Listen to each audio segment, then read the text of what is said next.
శివ మహాపురాణంలో శతరుద్ర సంహితలో 19 చాప్టర్లో 29 శ్లోకం నుంచి అత్రి మహర్షి ఏదైతే దీర్ఘకాలం తపస్సు చేసి పరమేశ్వరుని పుత్రుడుగా పొందాలి అనేసి ఆ కోరికతో ధర్మపత్ని అయిన అనసూయాదేవి సహితంగా చేస్తాడు. ఇలా దీర్ఘకాలం చేసిన తర్వాత అగ్నిజ్వాలలా తయారైపోతే ఆ తప్పతో అంటే ఆ వేడికి ముల్లోకాలు కూడా బాధింపబడుతుంటే సకల దేవతలు వెళ్ళి బ్రహ్మను ఆశ్రయిస్తే మళ్ళీ ఆ బ్రహ్మ విష్ణుని దగ్గరికి వీళ్ళందరినీ తీసుకెళ్తారు. మళ్ళీ వీళ్ళందరూ కలిసి ఆ పరమేశ్వరుడి దగ్గరికి వెళ్తారు.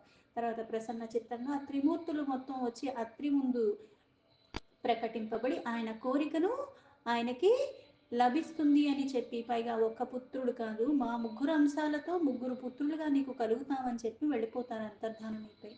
అప్పుడు ఆయనకి బ్రహ్మ అంశతో చంద్రుడు, అలాగే విష్ణు అంశతో దత్తాత్రేయ, శివ అంశతో దుర్వాస అన్న ఈ ముగ్గురు పుత్రులు కలుగుతారు. సూర్యవంశో సముత్పన్నో యో అంబరీషో నృపాభవన్ తత్పరీక్షామకర్షిసా తాం శృణుత్వం మునీశ్వర. ఆ నందీశ్వరుడు ఏ మునికైతే ఈ గాథని చెప్తున్నాడో అక్కడ మళ్ళీ ఇలా చెప్తున్నాం, మునీశ్వర సూర్యవంశంలో పుట్టిన అంబరీష నామ రాజు ఉండేవాడు, ఆయన్ని పరీక్షించాలని దుర్వాస అక్కడికి వెళ్ళాడు. ఈ ఆఖ్యానాన్ని ఇప్పుడు చెప్తాను, అది విను అని. సో అంబరీషో నృపవరః సప్తద్వీపా రసాపతిః నియమం హి చకార సావేకాదశ్యాం వ్రతే దృఢం ఏకాదశయా వ్రతం కృత్వా ద్వాదశయాం చైవ పారణాం కరిష్యామితి సుదృఢ సంకల్పస్తు నరాధీపః. ఈ అంబరీష మహారాజు చాలా శ్రేష్ఠుడు, రాజర్షి అని కూడా అంటారు.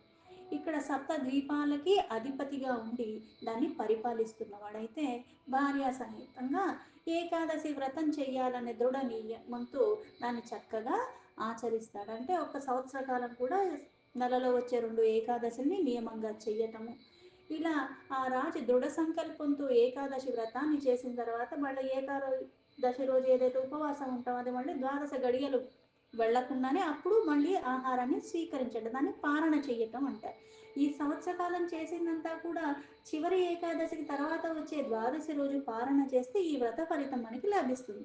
అది కనుక గడియ దాటిపోయినా సరే ఏదన్నా అయినా సరే మొత్తానికి మళ్ళీ ఆ చేసిందంతా కూడా మళ్ళీ చెయ్యనట్టే లెక్కలోకి వస్తుంది. జ్ఞాత్వా తన్నియమం తస్యా దుర్వాసా మునిసత్తమః తదాంతికం గతః శిష్యైర్బహుభిః శంకరాజశః.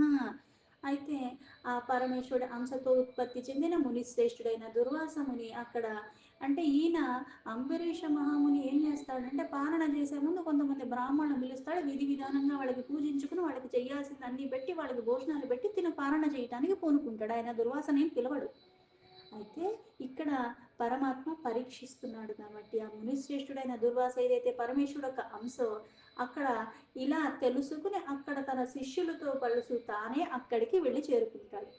పారణో ద్వాదశిం సంకల్పం జ్ఞాత్వా యావత్స భోజనం కర్త వ్యవసీతస్తావధాగతం సా న్యాయమంత్రయత. అయితే అక్కడ తన శిష్యులతో వెళ్ళిపోయాడు.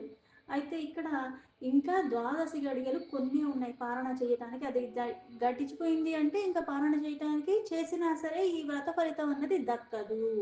అయితే ఆ గడియలు ముందే భోజనం చేయాలి. పైగా ఈ భోజనం చేయాలన్న విచారంలో ఉండగా తన శిష్యులతో అప్పటికే వెళతాడు అక్కడికి. ఆయన వెళ్ళకపోయి ఈయన్ని కూడా పూజించుకోవడానికి అంబరీష మహారాజు అప్పటికి కూడా అన్ని రకాలుగా తను సిద్ధపడే ఉంటాడు. అయితే భోజనికి పిలవకపోయినా వచ్చినా సరే చక్కగా ఆయన్ని కూడా ఆహ్వానించి విధి విధానంగా పూజించుకుని వాటికి వచ్చి కూర్చోమని చెప్తాడు. తతః స్నానార్థమఘామహుర్వాసాః శిష్య సంయూతః విలంబం కృతమాస్తత్ర పరీక్షార్థం మునిర్బహు. అయితే దుర్వాస మహాముని తన శిష్యులతో నేను ఇంకా స్నానం చేయలేదు, మేము స్నానం చేసి వచ్చేస్తాము అని చెప్పి రాజును పరీక్షించటానికి వెళ్ళిపోయి ఎంతకాలమైనా వెనక్కి రాడే సమయం మించిపోతుంది, ఇంకొక గడియ మిగిలింది అంటే ఇంకొక కాసేపట్లో కనుక ఆ పారణ అన్నది చెయ్యకపోతే ఈ సంవత్సర కాలం చేసిందంతా కూడా వృధా అయిపోతుంది. కానీ దుర్వాస పరీక్షించటానికి కాబట్టి అక్కడ ఇంకా వెనక్కి రాలేదు, చాలా సమయం దాటిపోతుంది.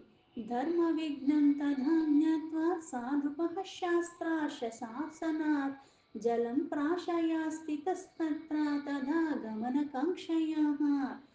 విఘ్నం కలుగుతుందని తెలుసుకుని రాజు శాస్త్రాన్ని అనుసరించి అక్కడ మళ్ళీ అంటే ఇప్పుడు ఆహారం తినకపోతే చేసిందంతా పోతుంది అలా అని తినేస్తే ఈయన రాకుండా ఆయనకు ముందు తినేస్తే మళ్ళీ అది కూడా తప్పవుతుంది. అందుకని దేనికి ఇబ్బంది కలగకుండా ఉండాలంటే ఏం చేయాలి అని అక్కడ ఉన్న వాళ్ళని అడుగుతాడు.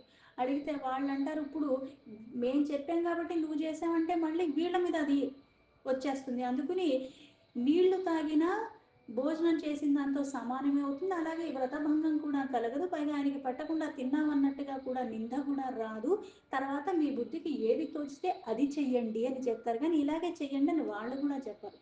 ఇవన్నీ ఆలోచించుకుని వాళ్ళు చెప్పిన దానికి నీటిని కొంచెం స్వీకరిస్తే సరిపోతుంది, ఆయన వచ్చే లోపల ఆయన వచ్చాక ఆయనకి భోజనం పెట్టిన తర్వాత చెయ్యొచ్చు అని అనుకుంటాడు. ఆ నీళ్లు స్వీకరించి ఆయన కోసం వేచి ఉందామని అనుకుంటాడు. ఏతస్మినంతరే తత్ర దుర్వాస మునిరాగతః కృతాశనం నృపం జ్ఞాత్వా పరీక్షార్థ ధృతాకృతిః.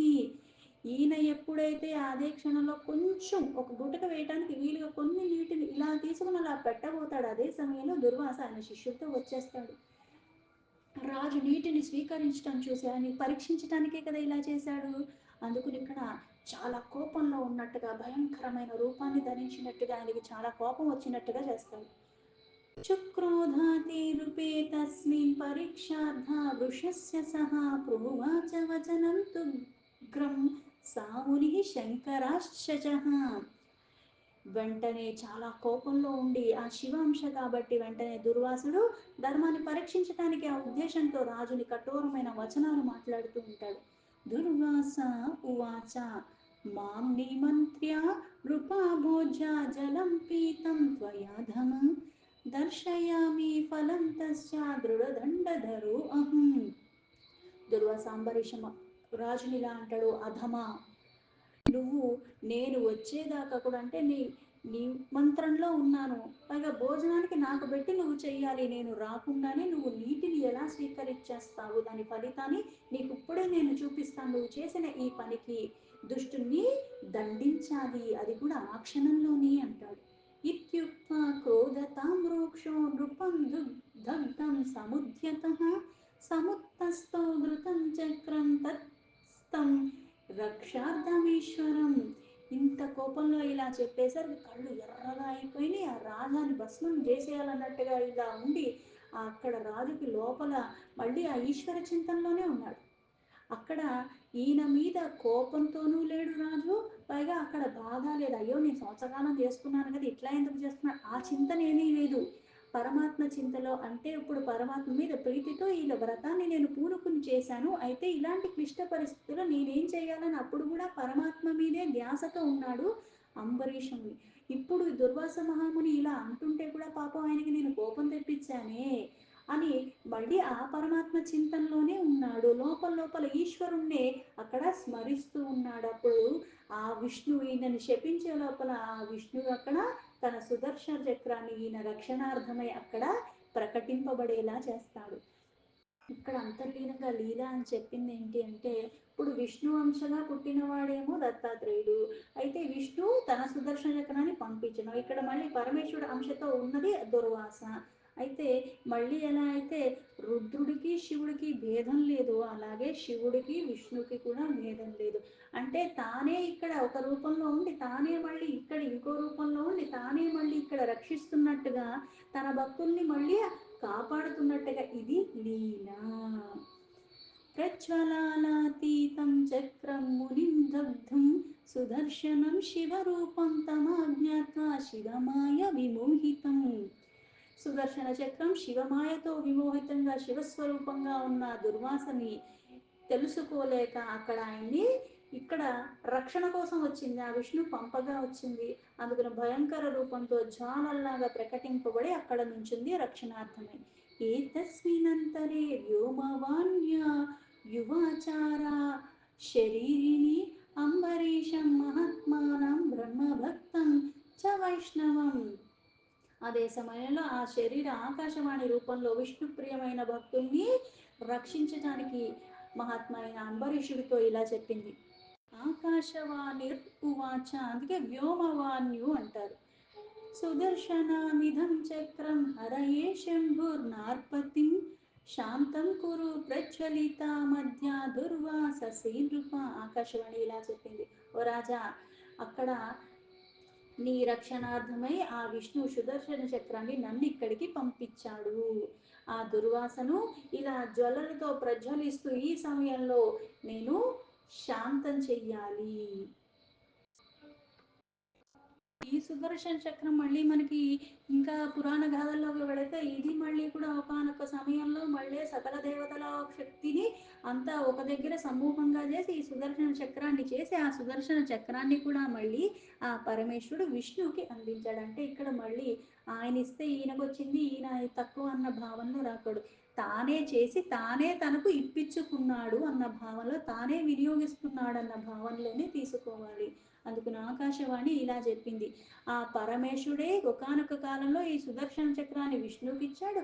ఆ విష్ణువు ఇప్పుడు దుర్వాసనని శపిస్తున్నాడన్న ఆయన్ని ఆ జ్వాలలకి ప్రజ్వలిస్తున్న ఈ చక్రంతో ఆయన్ని ధ్వంసం చేయటానికి ఈ చక్రం నీకు రక్షణగా వచ్చింది. అందుకని త్వరగా దీన్ని శాంతపరుచు, ఆ చక్రం ఇంతలాగా తేజస్సుతో ఉన్నది అని. దుర్వాసాయాం శివం సాక్షాత్ సా చక్రం హరయే అర్పితం ఏవం సాధారణ మునిం నా జానీహి నృపోత్తమ. ఈ దుర్వాసయే సాక్షాత్తు పరమశివుడు, ఈయనే విష్ణుకి ఆ చక్రాన్ని ప్రసాదించాడు. అందుకే ఓ రాజా శ్రేష్ఠ, ఈ అమాన్యమైన ముని రూపంలో అనుకుంటున్నావేమో కానీ అలా అనుకోకు అని. పరీక్ష కోసం వచ్చాడు, అందుకే ఇది తానే అది తానే, చేసేది తానే, ఇప్పించేది తానే, వినిపించేది కూడా తానే. తవ ధర్మ పరీక్షార్థ మాఘాతోయం మునీశ్వర శరణం యాహి తస్యాశు భావిష్యాత్య అన్యతాలయ. అందుకే ఈ మునీశ్వరుడికి ధర్మాన్ని పరీక్షించడానికే ఇలా ఇక్కడ ఈ సమయంలో ఇలా చేశాడు. అందుకు త్వరగా ఆయన్ని శరణు వేడుకో, లేకపోతే ప్రళయం వస్తుంది అని చెప్పాడు. నందీశ్వర ఉవాచ ఇత్యుక్త్వా చ నభూవాని వీరరామ మునీశ్వర అసతావిస్స హరాంశం తం అంబరీషోపి చాధరాత్. నందీశ్వరుడు మళ్ళీ మునికి ఇలా చెప్తాను, మునీశ్వర, ఇలా ఆకాశవాణి చెప్పగానే అప్పుడు మళ్ళీ శాంతించటానికి ఇక్కడ అంబరీషుడు ఆ శివస్వరూపమైన అంశరూపంలో ఉన్న ఆ మునిని స్తుతిని చేస్తూ ఆధారంగా, ఇదే మనకి కొన్ని ఎలా అయితే భాగవతంలో తీసుకున్నా ఎక్కడ తీసుకున్నా మళ్ళీ ఇదేం చెప్తాను, కొన్ని మాసాల పురాణాల్లో కూడా ఇది చెప్పబడింది. మళ్ళీ ఆ చక్రం నుంచి తప్పించుకోవటానికి బ్రహ్మ దగ్గరికి వెళ్తాడు దుర్వాసముని, మళ్ళీ విష్ణు దగ్గరికి వెళ్తాడు. అలా విష్ణు దగ్గరికి వెళ్ళినప్పటికీ కూడా ఆయన మళ్ళీ ఇది నేనేమీ చెయ్యలేను కానీ ఆ నువ్వే వెళ్ళి ఆ అంబరీషుడినే వేడుకో, అంబరీషుడు తప్పితే అది ఇంకా ఎవరికి వినదు, శాంతించదు అని చెప్తాడు. మళ్ళీ వచ్చి అంబరీషుడికే నమస్కరిస్తే మళ్ళీ ఆయన మళ్ళీ నేను అడ్డుగా ఉంటాను కానీ ఈ మునిని ఏదన్నా చేయటానికి నేను ఒప్పుకోను అని శాంతపరిచేలాగా చేశాడు అని కూడా చెప్తాడు. ఇక్కడ అంతర్లీనంగా ఎలా చెప్పినా గాథలో మూలం ఏమిటి అంటే, పరీక్షలు పెట్టడానికి, అంటే నాలో ఉన్న మాలిన్యాలే కాకుండా ఇది నిత్యము నిరంతరము ఇంకా ఎంత దృఢంగా ఉంటున్నావు, ఆ భక్తి విశ్వాసం అన్నది పూర్ణత్వానికి చేరుకోవటానికి లీలా రూపంలో కొన్ని జరుగుతూ ఉంటాయి. చెల్లించిపోకుండా అంతే దృఢ నిశ్చయంతో నేను ఆ పరీక్షను కూడా ఎదుర్కోగలిగితే గాని అది నేను మళ్ళీ స్థిరంగా పట్టుకోలేను. ఇచ్చేది తానే, పుచ్చుకునేది తానే, ఎక్కడ మళ్ళీ చేపిచ్చేది కూడా తానే అన్న పరమ సత్యాన్ని గ్రహించగలగాలి. అందుకే శివ అంశ స్వరూపమైన దుర్వాసని ఈయన స్థుతులతో ఆధారం చేస్తూ ఉంటాడు. అంబరీష ఉవాచ యదస్థిత తత్తమిష్టం చ స్వధర్మో వా స్వానుష్ఠితః కులం నో విప్రదేవం చద్ధరిస్త్రం ప్రశామ్యతు యధీనో భగవాన్ ప్రీతో మద్భక్తో భక్తవత్సలః సుదర్శనామిధం శాస్త్రం ప్రశామ్యాయతు విశేషతః. ఆ సుదర్శన చక్రాన్ని అంబరీషుడు వేడుకుంటున్నాడు. నేను గనక దానాల రూపంలో కానీ ఇలా ఏదన్నా సరే చాలా చక్కగా చేసి ఉంటే గనక, ధర్మాన్ని కూడా నేను భక్తి ప్రపత్తులతో ఆచరించి అనుష్ఠించి ఉంటే గనక, నా కుల బ్రాహ్మణుల్ని కానీ అలాగే పరమాత్మను కానీ ఇలా అన్నీ నేను చక్కగా విధి విధానంగా చేసుంటే గనక విష్ణు అంశ అయిన ఈ అస్త్రము ఇప్పుడే శాంతించాలి అని. నా ద్వారా నేను ఎప్పుడైతే పరమాత్మని సేవించుకున్నాను, నా పట్ల భక్త వాత్సల్యాన్ని ఆ పరమేశ్వరుడు నా మీద చూపిస్తూ ఉంటే నువ్వు కూడా ప్రసన్నతతో కాస్త శాంతపరచుకో అని సుదర్శన చక్రాన్ని విశేష రూపంగా శాంతం చెయ్యమని ఆ సుదర్శన చక్రాన్ని వేడుకుంటాడు. నందీశ్వర ఉవాచ ఇతి తతువతి రుద్రాగ్రే శైవం చక్రం సుదర్శనం అశమ్య సర్వతా జ్ఞాత్వా తం శివాంశం సులబ్ధదిః. నందీశ్వరుడు మళ్ళీ ఆ మునికి ఇలా చెప్తున్నా, మునీశ్వర ఈ ప్రకారంగా రుద్రాంశతో ఉన్న దుర్వాస అలాగే విష్ణువు యొక్క చక్రమైన ఆ సుదర్శనం అంబరీషుడు చేసిన స్థుతి కారణంగా ఆకాశవాణి రూపంలో ప్రేరితంతో బుద్ధి మళ్ళీ అక్కడ ఆ సుదర్శన చక్రాన్ని, ఇక్కడ శివాంశతో ఉన్న దుర్వాసని ఇద్దరినీ కూడా తెలుసుకుని పూర్ణంగా రూపంలో అప్పుడు అది శాంతించింది. అతాంబరీష సా నృప ప్రణనామా చ తాం మునిం శివావతారం సాంధ్యాయ స్వపరీక్షార్థమాగతం. దాని తర్వాత రాజా అంబరీషుడు తనని పరీక్షించే నిమిత్తంతోనే ఇలా శివ అవతారమైన దుర్వాసముని అక్కడికి వచ్చాడని ఆయనకి ఎన్నో రకాలుగా నమస్కరించాడు భక్తిపూర్వకంగా. పరమాత్మ ప్రసన్నుడు అయ్యాడు కాబట్టి ఆ రూపంలో రాగలిగాడు. మనం పరీక్షలు ఎవరికి పెడతాం? అసలు పరీక్షకి ప్రిపేర్ అయినోడికి పెడతాం, కానీ ఏమి రానోడికి పరీక్ష పెట్టడం కూడా దండగానే వదిలేస్తాం. కాకపోతే ఆ పరీక్ష ఎవరికి పెడతాం? అన్ని రకాలుగా తన సమర్థతను తెలుసుకోవటానికి, ఆ నైపుణ్యం ఎంతుందో తెలుసుకోవటానికి చేస్తాం. ఇక్కడ కూడా ఉత్తములకి ఎప్పుడూ ఆ పరీక్షలు వస్తాయి. అంతేగా నాకే ఎందుకు ఈ పరీక్ష వచ్చింది, నాకే ఎందుకు ఈ కష్టం వచ్చిందని ఎప్పుడూ అనుకోకూడదు. నన్ను ఇంకా దృఢపరచటానికి, నన్ను ఇంకా స్థిరత్వంతో ఉండేలాగా చెయ్యటానికి అలా నాకు జరుగుతుంది. ఆ పరమాత్మ నన్ను అనుక్షణము, పైగా సమస్య వచ్చిందని మనం ఏవో తర్జన భర్జన పడక్కర్లేదు.